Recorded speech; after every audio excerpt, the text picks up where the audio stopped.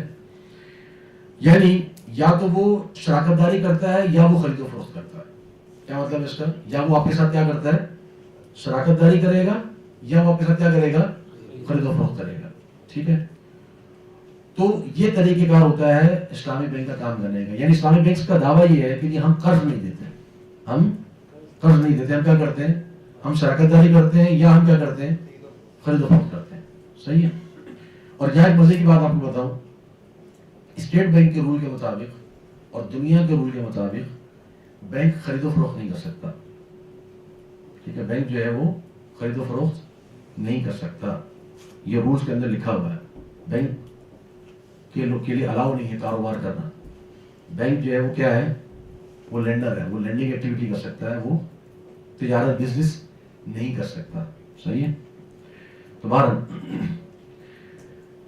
اچھا، اب اسلامی بینک جو بطور بائر سیلر کے جو کام کرتا ہے اس میں 3-4 ان کے موڈ آف فائنینس ہیں. ایک ہے مرابحہ، ٹھیک، اس کو کہتے ہیں ایگریڈ پروفٹ مارجن سے. یہ میں آگے چل کے اس کو وضاحت کروں گا کہ مرابحہ کیا ہوتا ہے. ایک ہے جس کو کہتے ہیں مساومہ، جنرل کائنڈ آف سیل. مساومہ آپ سب جانتے ہیں، مساومہ کا مطلب کیا ہوتا ہے؟ دام لگانا، ٹھیک ہے. تو مساومہ اس کو کہتے ہیں جنرل کائنڈ، یعنی یہ ایک عام بے ہے. مرابحہ الگ ہے، مساومہ الگ ہے، عام بے ہے. ایک طریقہ ہوتا ہے جس کو کہتے ہیں اجارہ.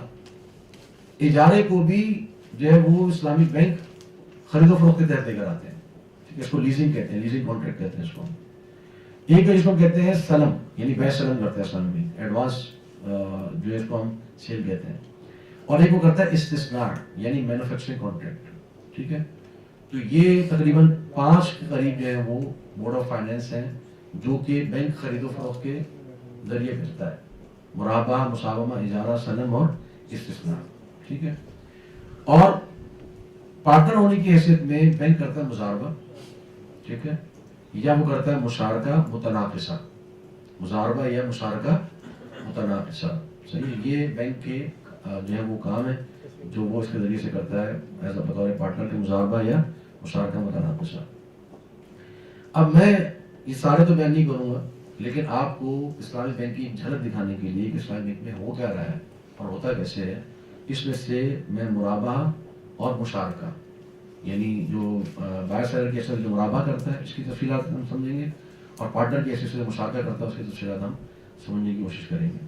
اچھا، یہاں پر میں آپ کو ایک بات بتاؤں کہ اسلامک بینک جب بن رہے تھے ہمارے پاکستان میں جو شروع ہوا وہ تقریباً 99 2000 کے قریب جو ہے وہ اسٹارٹ ہوا ہے، نظام بینک جو اسٹارٹ ہوا. اس سے پہلے کوششیں جاری رہی کہ کنونشنل بینکنگ پاکستان سے ختم ہو. ضرورت کے زمانے میں ایک اکاؤنٹ بنایا گیا جس کو کہتے ہیں PLS account, profit and loss جو ہے وہ اکاؤنٹ تھا. لیکن وہ بھی بینکوں نے بس کھیل کھیلا لوگوں کے ساتھ، اور وہ بھی ہے اصل میں سودی بینک آ رہی. پھر علماء نے کیس کیا سود کو ختم کرنے کے لیے. وہ کیس جو ہے وہ شریعہ کورٹ میں چلتا رہا، پھر اس پہ فیصلہ آ گیا، سود کو حرام قرار دے دیا گیا. پھر سپریم کورٹ میں کیس چلتا رہا، اور پھر وہ کیس جو ابھی آج تک جو ہے وہ پینڈنگ چلا آ رہا ہے. ابھی جا کے تقریباً 2025 میں یہ فیصلہ آیا کہ جی پاکستان کے اندر سودی بینکاری کو ختم کر دیا. یہ پچھلے سال کی بات ہے، 2028 تک ختم کرنا ہے، ہاں 27 یا 28 تک ختم کرنا ہے. لیکن یہ فیصلہ بھی شاید آپ کے علم میں ہو کہ چیلنج ہو چکا ہے، ٹھیک ہے. تو یہ فیصلہ بھی جو ہے وہ اب چیلنج ہو چکا ہے، ٹھیک ہے انشاءاللہ. تو جب یہ فیصلہ ہولڈ ہوا سپریم کورٹ کے اندر 97-98 میں، تو پھر اس وقت تقی عثمانی صاحب یہ کوششیں کر کے اسلامک بینکنگ کا آغاز کیا پاکستان کے اندر. اس وقت بہت سے علماء نے یہ بات کہی تھی کہ بہت سے علماء نے یہ بات کہی تھی کہ اگر آپ پیرلل سسٹم یعنی متوازی سسٹم آپ کھڑا کریں گے نا سودی بینکاری کے، تو آپ کبھی بھی اسلامی جو اقتصادیات کے اصول ہیں اس کا فالو نہیں کر سکتے. اور اس کی وجہ سے ہوگا یہ کہ آپ سودی بینکاری کو بھی سپورٹ کر رہے ہوں گے. اس کی وجہ سے سودی بینکاری بھی مضبوط ہوگی، کہ بہت سے مسلمان جو ہے وہ بینکوں سے دور ہیں. اس زمانے میں دور تھے، مسلمان اپنا سرمایہ